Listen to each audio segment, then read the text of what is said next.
Máte na zahradě stinný kout a myslíte si, že je k ničemu? Právě tam můžete pěstovat rostlinu, kterou slepice opravdu milují. Většina lidí řeší jen drahé pytlované směsi, ale zapomíná, že část krmení může vyrůst téměř zdarma přímo vedle plotu nebo kurníku. Dnes vám ukážu rostlinu, která zvládá i horší světelné podmínky. Rychle obrůstá a může zlevnit běžné krmení během celé sezóny. To nejlepší na ní je, že nepotřebujete velký pozemek, plné slunce ani drahé vybavení. Stačí malý prostor a chytrý postup. Slepice čerstvé zelené krmení vyhledávají přirozeně, hlavně když je mladé, jemné a podané v době, kdy jsou aktivní a zvědavé. Právě stinná místa bývají na zahradě často nevyužitá a přitom se mohou proměnit v pravidelný zdroj levné zelené hmoty. Nejde o úplnou náhradu kompletní krmné směsi, ale o chytrý doplněk, který pomůže snížit náklady a zvýšit soběstačnost chovu. Tahle metoda dává smysl hlavně menším chovům, kde i částečná úspora znamená během měsíců velmi příjemný rozdíl v rozpočtu. Nejlepší výsledky přináší mladý porost, protože bývá měkký, šťavnatý a slepice ho berou mnohem ochotněji než staré tvrdé listy. Pěstování začíná jednoduše. Výsev, rovnoměrná vlhkost a trocha péče v prvních dnech. Pak už rostlina většinou pracuje velmi ochotně. Pokud máte polostín, místo podél plotu nebo kout mezi stromy, právě tam může tato plodina fungovat překvapivě dobře.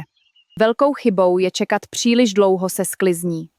Jakmile porost přestárne, slepice o něj rychle ztratí velkou část zájmu. Mnohem lepší je sklízet menší dávky pravidelně, aby porost stále obrůstal a zůstával mladý, měkký a dobře využitelný.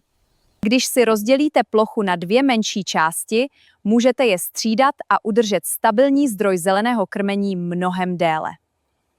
To je ideální hlavně pro malé zahrady, protože z opravdu skromného místa dostanete během sezóny opakovanou užitečnou sklizeň. Další výhoda je jednoduchost podávání. Můžete krmit čerstvě natrhanou hmotou, nasekanými listy nebo menšími pravidelnými dávkami. Slepice často reagují velmi rychle, protože čerstvé zelené krmení je pro ně přirozeně atraktivnější než stále stejná suchá směs.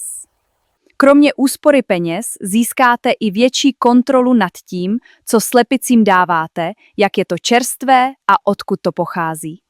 To je přesně ten rozdíl mezi závislostí na obchodu a malou domácí soběstačností, která funguje nenápadně, ale velmi prakticky. Proto má smysl uvažovat o této rostlině nejen jako o krmení, ale jako o chytré součásti celé zahradní strategie.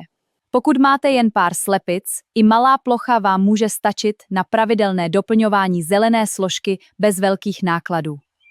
Stačí sledovat vlhkost, nenechat porost přerůst a sklízet včas. Právě tahle jednoduchá pravidla dělají největší rozdíl. Lidé často hledají složitá řešení, ale právě takové jednoduché rostliny bývají v praxi nejvýnosnější a nejpraktičtější pro běžný chov. Navíc využijete místo, které by jinak zůstalo prázdné, a proměníte ho v něco, co slepicím pravidelně přenese užitek. Jakmile si tenhle systém jednou nastavíte, stane se z něj běžná rutina, která nezabere moc času ani energie. A právě to je největší síla této metody. Není drahá, není složitá a velmi dobře funguje i v menším měřítku. Pokud chcete letos udělat jednu rozumnou změnu, začněte právě stinným koutem, který jste dosud na zahradě přehlíželi.